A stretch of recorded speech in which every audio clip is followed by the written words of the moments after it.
ازاي اقول انا وانت وهو وهي بالالماني؟ ich ich ich ناخد بالنا، هي ich بننطقها كده ich يعني انا. ich du يعني انت. du او انتي. du يعني انت او انتي. er er يعني هو. er يعني هو. sie sie يعني هي. بس ناخد بالنا ان كلمة زي في الالماني ليها اكتر من معنى.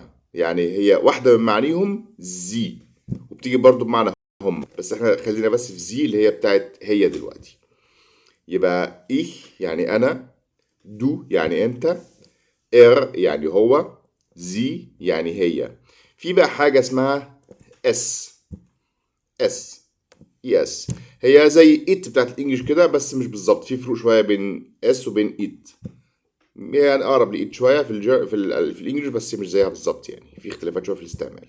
فيبقى ich يعني انا. du يعني انت او انتي. er يعني هو. sie يعني هي. دي ضمائر الضمائر المباشره او ضمائر الفاعل في الايه في المفرد. نحفظ المفرد وبعدين بعد كده ناخد مع بعض ضمائر الايه الجمع اللي هي انا انت انتم احنا كده. نحاول بس نكررهم كتير مع بعض عشان البرونسيشن النطق. Dankeschön.